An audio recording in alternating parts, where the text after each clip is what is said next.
Hello বন্ধুরা, সবাই কেমন আছো? আশা করি সবাই ভালো আছে, সুস্থ আছে। তো আজকে একটা ভিডিওর মধ্যে দুটো রেসিপি দেখতে পাবে। তো চলো বন্ধুরা, ভিডিওটা শুরু করি। তো আমি এখানে সুন্দর সুন্দর বেগনি ভাজলাম, আর এখানে আবার বাঁধাকপি পাকোড়াটাও ভেজে নিচ্ছি। তো এটা একদম লাল তেলে ভাজা হচ্ছে, আর খেতে খুব সুস্বাদু হয়েছে। বন্ধুরা, আজকে করবো এখানে আমি এই যে বেগনি করব। তো এইরকম করে আমি শেপ দিয়েছি, তোমরা তোমাদের ইচ্ছে মতো শেপ দিতে পারো। আর এখানে কুচি কুচি বাঁধাকপি কেটে রেখেছি, একবারে কুচিটা ভিতরেরটা। আর এখানে পেঁয়াজ কুচি করে রেখেছি, আর লঙ্কা কুচি। তো আজকে বাঁধাকপিরও পাকোড়া হবে, আর বেগুন দিয়ে বেগুনি হবে। তো এখানে চালের গুঁড়োটা নিয়েছি, এবার সব কিছু দিয়ে ভালো করে অ্যাড করে নেব। আগে বাঁধাকপির পাকোড়াটা ভেজে নেব আমি, তারপরে বেগুনিটা ভাজবো। চলো বন্ধুরা, তাহলে স্টার্ট করি। আগে বেগুনিটাই ভেজে নেব ভাবছি, তারপরেই চালের পাকোড়াটা ভাজবো। বুঝতে পারছি না কোনটা ভাজবো আগে। আগে তাহলে আমি বেগুনিটাই ভেজে নিই। তো চলো বন্ধুরা, তাহলে শুরু করি। এবার আমি বেগুনিটা ভেজে নেব। তো এখানে আতপ চালের গুঁড়ো আছে, আর এর মধ্যে এখন দিয়ে দিব সবগুলো। তো এখানে লাল তেলটা কড়াইয়ে গ্যাস কিন্তু জ্বালিয়ে দিয়েছি, গরম হচ্ছে তেলটা। খুব ভালো করে গরম করে নিতে হবে। আর সব কিছু আমি রেডি করে রেখেছি এখানে। তো আমি এই আতপ চালের গুঁড়োর মধ্যে দিয়েছি হলুদ, আর সাদা জিরা, কালো জিরা, আর সামান্য লঙ্কার গুঁড়ো, আর লবণ, আর বেসন সব কিছু দিয়ে ভালো করে কিন্তু খুব সুন্দর করে মাখিয়ে নেবে। তো পরিমাণটা এখানে একটু মানে ভালো করে মাখতে হবে। তো পাতলা মনে হচ্ছিলো, তাই আমি একটু আরও চালের গুঁড়ো দিয়ে দিলাম।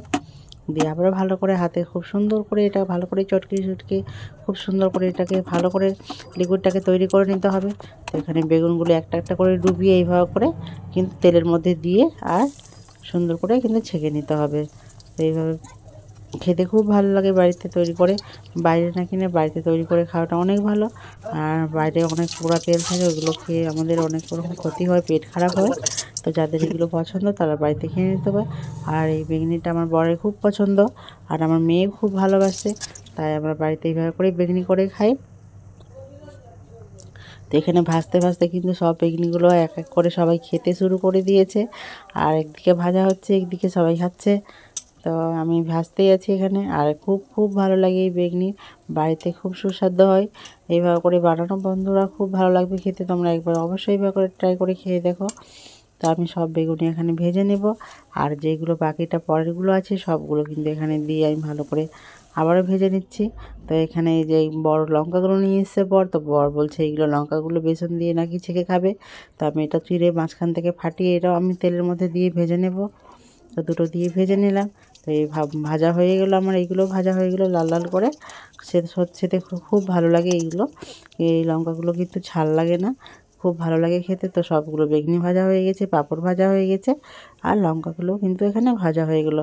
এবার এটাকে চটকে নিলাম বাঁধাকপিটার মধ্যে আমি দিয়েছি এখানে চালের গুঁড়ো, বেসন, আর কাঁচা লঙ্কা, আর সামান্য চাট মশলা সব কিছু দিয়ে, লবণ হলুদ দিয়ে, আর এখানে লঙ্কা গুঁড়ো দিয়ে সব কিছু দিয়ে কিন্তু সব ভালো করে চটকিয়ে সেটা থেকে জল ছেড়ে যায়, এমনিতে কোনো জল দিতে লাগে না, ভালো করে চটকালেই হয়ে যায়।